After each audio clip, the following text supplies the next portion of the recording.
future of bicycling in Colorado is bright. We all agree, right? Dan, thank you.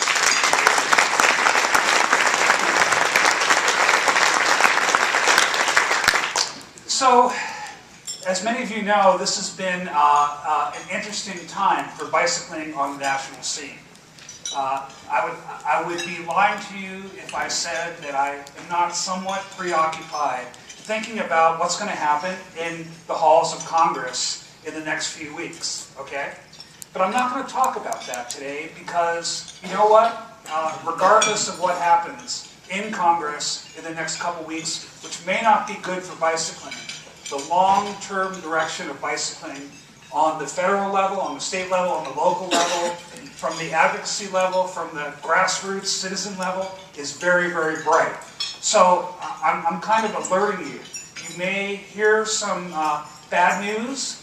You're probably going to hear some very harsh criticism of bicycling in the next couple weeks. You may hear people say, you know what, we can't afford this. This is a waste of money. And you're definitely going to hear from us asking for your help to refute that argument, okay? But we know that the benefits of bicycling are tremendous. We know that bicycling is cost-effective investment for every level of government. We know that, as John Burke likes to say, bicycling is a cheap date. You can get a lot done for very little money. And just the general direction.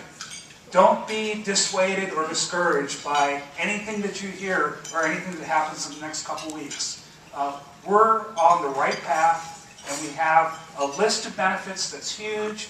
We have momentum, we have grassroots supports, and we have great groups like this here in Colorado. So be optimistic.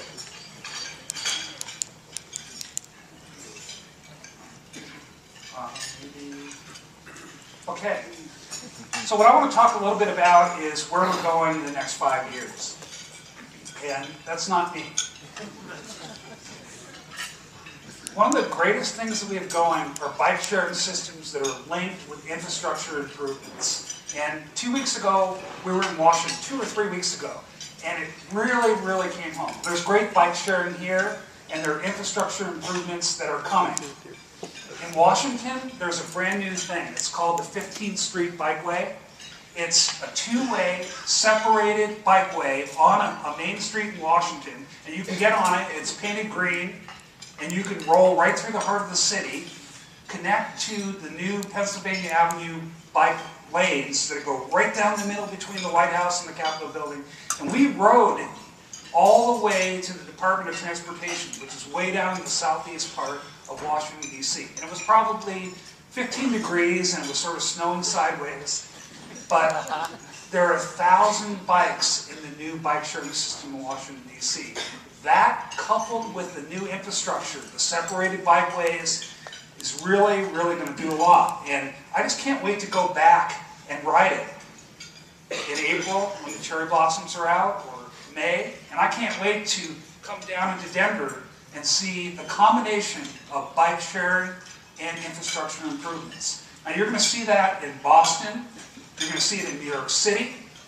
We have 1,000 bikes in Washington. You're going to see it in Chicago. You're going to see it in San Francisco, Portland, Seattle. Pretty much every big city in the United States is going to have the combination of a major bike sharing system and great infrastructure improvements. So that's one thing that I'm really, really excited about.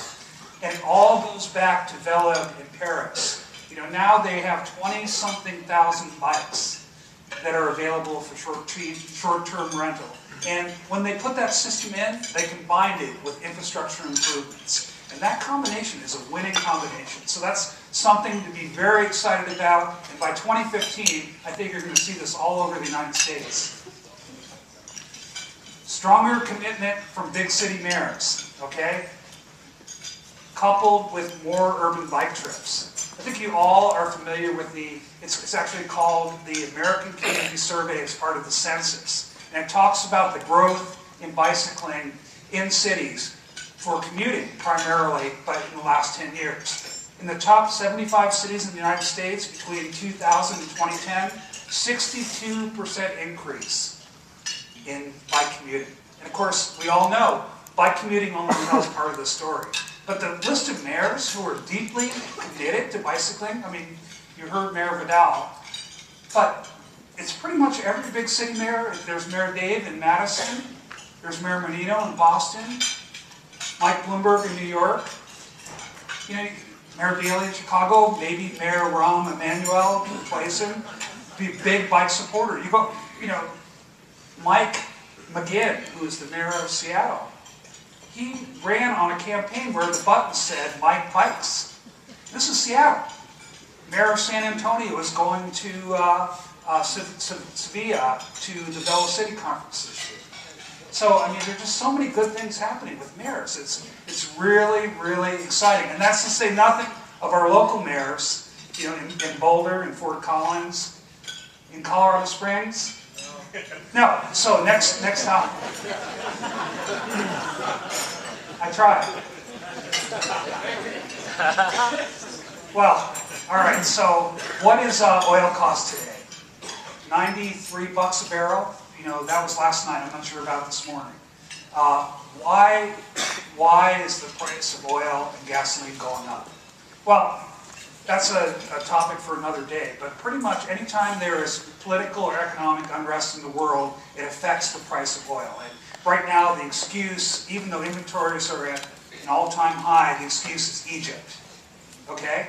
There's always going to be something, independent of